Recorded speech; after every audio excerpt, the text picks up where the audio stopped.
नमस्कार, आप देख रहे हैं न्यूज फॉर नेशन और मैं हूं प्रियदर्शन। यूं तो राजनीतिक दल बार बार यह दावा करते हैं कि वे जाति की राजनीति नहीं करते हैं, लेकिन चाहे टिकटों का बंटवारा हो या अलग अलग सियासी समीकरण साधना हो, यहां तक कि चुनावी रैलियां करनी हो, सब कुछ में जाति को विशेष ध्यान पे रखा जाता है और तमाम सियासतदान यह करते हैं।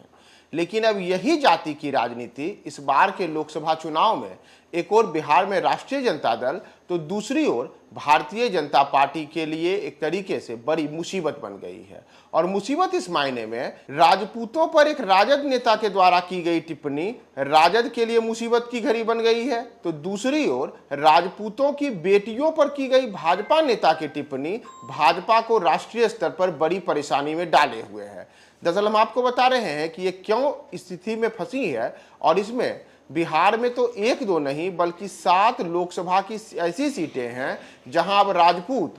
महागठबंधन का खेल बिगाड़ने को पूरी तरीके से तैयार हैं। तो वहीं दूसरी ओर भारतीय जनता पार्टी की अगर हम बात करें तो भाजपा के लिए तो और बड़ी मुसीबत यह है कि न केवल कोई एक राज्य बल्कि राष्ट्रीय स्तर पर राजपूतों के एक बड़े विरोध का सामना इस चुनाव में भाजपा को करना पड़ सकता है और इससे 221 लोकसभा की सीटों पर बड़ा प्रभाव पड़ सकता है। जी हाँ, 221 लोकसभा की सीटें। तो पहले हम आपको बता देते हैं कि पूरा मामला है क्या। दरअसल अगर आप याद करें तो राजद के राज्यसभा सांसद हैं मनोज झा, और मनोज झा ने संसद में ठाकुर का कुआं नाम की एक कविता पढ़ी थी। उनकी इस कविता के बाद राजपूतों ने उनका बड़े स्तर पर विरोध किया था, इसे राजपूतों का अपमान बताया था और साथ ही अलग अलग किस्म से राष्ट्रीय जनता दल और मनोज झा का विरोध किया गया था। तो इसके बाद अब बिहार में राजद के लिए ये मुसीबत की घड़ी बन चुकी है कि जिस टिप्पणी को, जिस कविता का पाठ मनोज झा ने संसद में किया था, अब उससे बिहार में राजद असहज है। तो दूसरी जगह हम भारतीय जनता पार्टी पर आए तो भाजपा के एक नेता हैं पुरुषोत्तम रूपाला, ये केंद्रीय मंत्री भी हैं और इन्होंने गुजरात में वहां के राजपूतों को लेकर के एक टिप्पणी की थी। उन्होंने कहा था कि जब गुजरात में रजवाड़े थे जिसमें ज़्यादातर राजपूत बिरादरी के लोग थे, तो उन लोगों ने अंग्रेजों के साथ ही कई अन्य जो हमलावर लोग थे, कई अन्य उस समय के शासक थे, उनके सामने घुटने टेक दिए थे, उनसे समझौता किए थे और इतना ही नहीं, राजपूतों ने तो उनसे अपनी बेटियां तक ब्याह दी थी और इसका अब राजपूत समाज पूरे जोर शोर से विरोध कर रहा है। और नतीजा है कि न केवल गुजरात बल्कि देश के कई राज्यों में रूपाला के इस बयान का बड़े स्तर पर विरोध किया जा रहा है और यह भारतीय जनता पार्टी के लिए बड़ी मुसीबत की स्थिति है, क्योंकि राजपूतों की ओर से बार बार यह कहा जा रहा है कि हम भाजपा को सबक सिखाएंगे। सर, पहले हम आपको बता दें कि बिहार में कैसे राजद का खेल बिगड़ सकता है।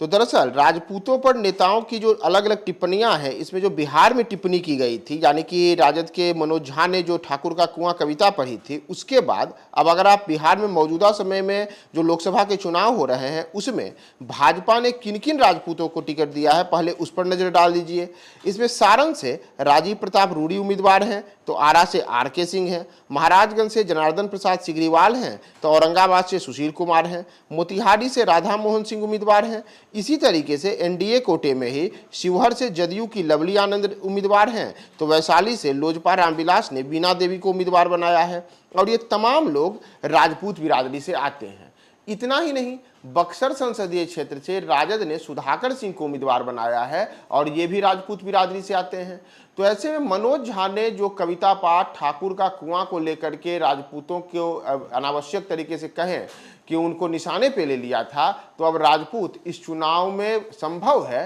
कि राष्ट्रीय जनता दल के खिलाफ गोलबंद हो। और ऐसा अगर होता है तो जैसा मैंने आपको बताया कि चाहे सारण हो या फिर आरा या फिर इसी यही स्थिति महाराजगंज या शिवहर या वैशाली या अन्य वो तमाम सीटें जहां से राजपूत प्रत्याशी चुनाव मैदान में हैं, वहां वे राजद के खिलाफ गोलबंद हो सकते हैं और इसका बड़ा नुकसान राजद को हो सकता है, क्योंकि ठाकुर का कुआं पढ़ने के बाद से ही राजद लगातार राजपूतों के निशाने पे है। राजपूत बिरादरी बार बार ये बातें कह रही हैं कि यह कह के राजपूतों का राजद ने अपमान किया था और हम इसे कतई बर्दाश्त नहीं करेंगे, राजद से इसका बदला लेंगे। तो एक साथ चाहे मैंने आपको जो बताया कि चाहे वो सारण की सीट हो, आरा हो, महाराजगंज हो, औरंगाबाद हो, मोतिहारी हो, शिवहर हो, वैशाली हो या फिर बक्सर की सीट हो, इन तमाम सीटों पर अगर राजपूत गोलबंद होते हैं तो इससे एक बड़ा झटका राष्ट्रीय जनता दल को लग सकता है। लेकिन चिंता की बात केवल राजद के लिए ही नहीं है। जैसा मैंने आपको बताया कि जातिगत टिप्पणी करके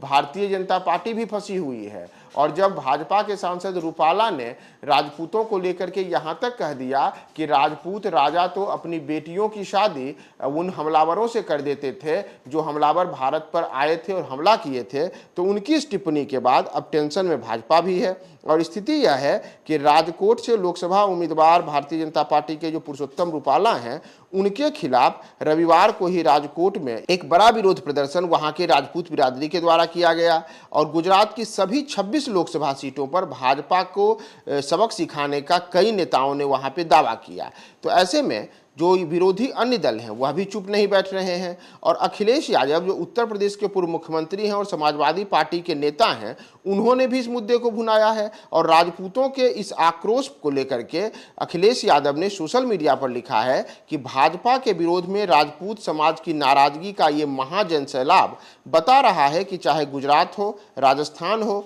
हरियाणा, उत्तर प्रदेश, हर जगह क्षत्रिय, राजपूत, ठाकुर समाज अपने मान सम्मान के लिए उठ खड़ा हुआ है। भाजपा को ये अधिकार कभी नहीं है कि वो किसी समाज का अपमान करे। भाजपा याद रखे कि जिन्होंने उन्हें सत्ता दी वही उन्हें सत्ता से बाहर करने की सौगंध उठाकर उन्हें बुरी तरह पराजित करेंगे। ये समाज जो वचन उठाता है उससे कभी फिरता नहीं है। मतदाताओं को अपना राजनीतिक बंधुआ मानने की भूल भाजपा के पतन का कारण बनेगी। ऐसे में हम आपको बता दें कि जिन राज्यों का जिक्र अखिलेश यादव ने किया है उसमें अकेले उत्तर प्रदेश में तो 80 लोकसभा की सीटें हैं, और अगर हम अन्य लोकसभा राज्यों की बात करें तो मध्य प्रदेश में 29 लोकसभा की सीटें आती हैं, राजस्थान में 25 लोकसभा की सीट है, बिहार में 40 लोकसभा की सीट है, हरियाणा में 11 लोकसभा की सीट है, गुजरात में 26 लोकसभा की सीट है, और इन तमाम राज्यों की लोकसभा सीटों को अगर आप जोड़ेंगे तो ये 211 लोकसभा की सीटें हैं। और इसमें कई लोकसभा की सीटें तो ऐसी हैं जहां जीत हार में राजपूत जाति के वोटों का सबसे बड़ा